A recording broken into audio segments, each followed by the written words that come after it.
Hello and I welcome you to Vigyan recharge. जय हिंद दोस्तों। चलो पलटते हैं इतिहास के पन्ने। चलो मान लेते हैं कि आज भी भाप से चलने वाली शाफ्ट की मदद से इंडस्ट्री और ट्रांसपोर्टेशन के पहियों को घुमाया जाता है और इस तरह के इंजन में हीट एनर्जी मैकेनिकल एनर्जी में बदलती है। स्टीम इंजन में बॉयलर से आने वाली भाप सिलेंडर में बारी बारी आगे और पीछे दोनों तरफ से पिस्टन को धकेलती है, जो पिस्टन के रेसिप्रोकेटिंग मोशन को पिस्टन रॉड की सहायता से, जो कि एक ऑफ सेंटर पॉइंट पर जुड़ा होगा, किससे? फ्लाईव्हील से, उसको घुमाने का काम करती है, यानी रेसिप्रोकेटिंग से रोटेटरी मोशन में बदल देती है। इस रॉड को ऑफ सेंटर में क्यों लगाया? अगर सेंटर में लगाते तो ये ससुरा घूमता ही नहीं। चलो एक बात बताओ, क्या बिना पिस्टन की सहायता से रोटेटरी मोशन बनाया जा सकता है? अरे बिल्कुल बनाया जा सकता है। अभी बना देते हैं। एक प्रेशर कुकर लो, उसमें पानी भरो, गैस पे चढ़ाओ, शटल को हटा के एक पाइप लगाओ और उस पाइप को किसी टरबाइन की तरफ कर दो। टरबाइन कर देगी घूमना शुरू। इसका मतलब ये हुआ कि एयर प्रेशर को डायरेक्ट इस्तेमाल करके टरबाइन को घुमाया जा सकता है, वो भी बिना पिस्टन सिलेंडर के। इसे हम एक्सटर्नल कंबस्शन इंजन भी बोलेंगे, क्योंकि फ्यूल को हम पावर आउटपुट की जगह से अलग जला रहे हैं और इस तरह से जन्म हुआ स्टीम टरबाइन का। पेट्रोल और डीजल इंजन को इंटरनल कंबस्शन इंजन कहा जाता है और उसका कारण भी है, क्योंकि उन दोनों इंजन में फ्यूल को वहीं पर जलाया जा रहा है जहां पर पिस्टन पावर बना रहा है, यानी फ्यूल पावर आउटपुट के डायरेक्ट कांटेक्ट में है। पर क्या किसी इंटरनल कंबस्शन इंजन से डायरेक्ट रोटरी मोशन प्राप्त किया जा सकता है? बिल्कुल, अभी कर देते हैं। एक पाइप लो, उसके अंदर बहुत तेजी से हवा भेजो, थोड़ा सा फ्यूल डालो और उसको जला दो। पाइप के अंदर मौजूद गैसेस बहुत तेजी से एक्सपेंड होंगी और बाहर की तरफ जाने की कोशिश करेंगी और ये बाहर निकलती हुई गैसेस एक टरबाइन के ब्लेड को घुमाएंगी और यहीं से रखी गई थी नींव जेट इंजन की। अब इस टरबाइन से एक शाफ्ट जोड़कर एक कंप्रेसर लगा दो, जिसका काम होगा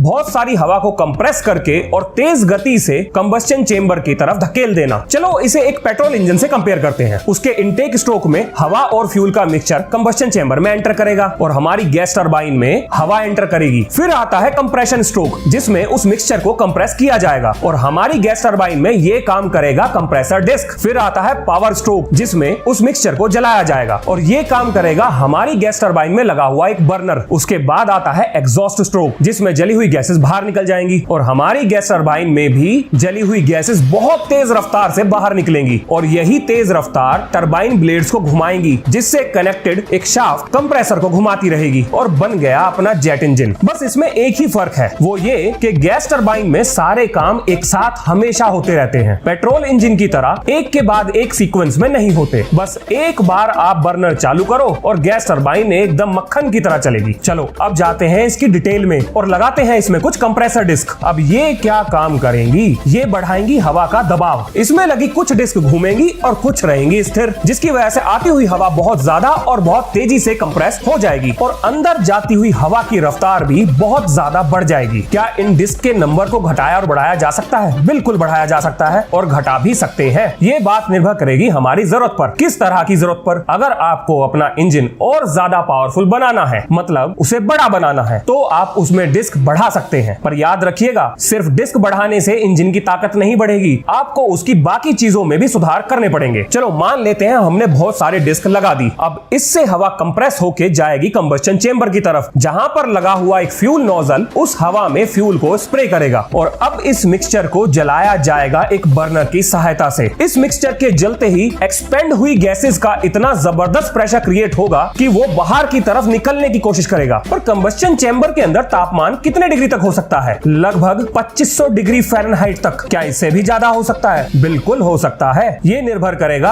आपके इंजन की ताकत और एयर फ्यूल के रेशो पर। क्या इसमें सिर्फ एक ही कंबस्शन चेंबर होगा? नहीं, आप इसमें एक और कंबस्शन चेंबर भी जोड़ सकते हैं। क्या इसमें सिर्फ एक ही टरबाइन व्हील का इस्तेमाल होगा? नहीं, आप उनकी संख्या जरूरत के हिसाब से बढ़ा और घटा सकते हैं। एक टरबाइन वाले इंजन को सिंगल स्टेज टरबाइन कहा जाता है, जिसमें एक व्हील स्टेशनरी और दूसरा घूमने का काम करता है। आमतौर पे टरबाइन ब्लेड एक्सियल टाइप के होते हैं। अगर आप इसमें टरबाइन ब्लेड को बढ़ाएंगे तो उसे मल्टी स्टेज इंजन कहा जाएगा और क्योंकि टरबाइन से जुड़ी हुई शाफ्ट की रफ्तार लगभग 50,000 आरपीएम से भी तेज रफ्तार पे घूम सकती है, इसलिए टरबाइन के ब्लेड हीट रेजिस्टेंस और हाई टेंसाइल स्ट्रेंथ वाले मटेरियल से बनाए जाते हैं। चलो इसे टर्बोजेट में बदल देते हैं। क्या करना पड़ेगा? एक टेपर करे हुए पाइप को इससे जोड़ दो, जिससे निकलती हुई गैसेस की रफ्तार बढ़ जाएगी। अब इसे कहा जाएगा टर्बोजेट और ये इस्तेमाल होगा एयरप्लेन्स में। आप इसके कंपोनेंट यहाँ पर देख सकते हैं। ये रहा आपका कंप्रेसर और ये है आपका कंबस्शन चेंबर और ये रहा आपका टेल पाइप और यही सब मिलके देते हैं थ्रस्ट। यहाँ पर एक मिसकंसेप्शन दूर करना बहुत जरूरी है। बहुत से लोगों को ऐसा लगता है कि क्योंकि थ्रस्ट इंजन से निकलने वाली गैसेस बाहर की गैसेस पर दबाव डाल के उत्पन्न करती हैं, जबकि ऐसा बिल्कुल भी नहीं है। थ्रस्ट इंजन के बाहर से नहीं बल्कि इंजन के अंदर पैदा होता है। चलो इसकी सबसे सिंपल एक्सप्लेनेशन देता हूँ। एक गुब्बारे में भरी हुई हवा हर डायरेक्शन में बराबर प्रेशर लगाती है और एक दूसरे को पूरी तरह से बैलेंस करती है, लेकिन जैसे ही आप हवा को बैलून से बाहर निकलने का रास्ता दोगे तो उस पॉइंट पर लगने वाली फोर्स या प्रेशर घटना शुरू कर देगा और उसके विपरीत दिशा में लगने वाली फोर्स या प्रेशर बड़ा हो जाएगा और यही अनबैलेंस फोर्स बैलून को आगे की तरफ धकेल देगी। इसी को कहेंगे हम थ्रस्ट और यही है जेट प्रिंसिपल। अगर अभी भी थोड़ा बहुत कंफ्यूजन रह गया है तो चलो चलते हैं स्पेस में। तो स्पेस में उड़ते हुए रॉकेट इंजन से निकलने वाली एग्जॉस्ट गैसेस किस पर प्रेशर लगाएंगी? वहां तो कुछ है ही नहीं। इसीलिए बोल रहा हूं कि इंजन के अंदर बनने वाली अनबैलेंस फोर्स का प्रेशर ही इंजन को थ्रस्ट देता है। अभी भी कोई कंफ्यूजन है तो कमेंट में लिखना, जवाब जरूर आएगा। चलो मान लेते हैं एक टर्बोजेट इंजन वाले प्लेन को आप लैंड करा रहे हैं और अब आपको अपने प्लेन की रफ्तार को करना है धीरे। तो इस काम के लिए एग्जॉस्ट गैसेस के डायरेक्शन को बदलकर आप अपने एयरप्लेन की रफ्तार को धीरे कर सकते हैं।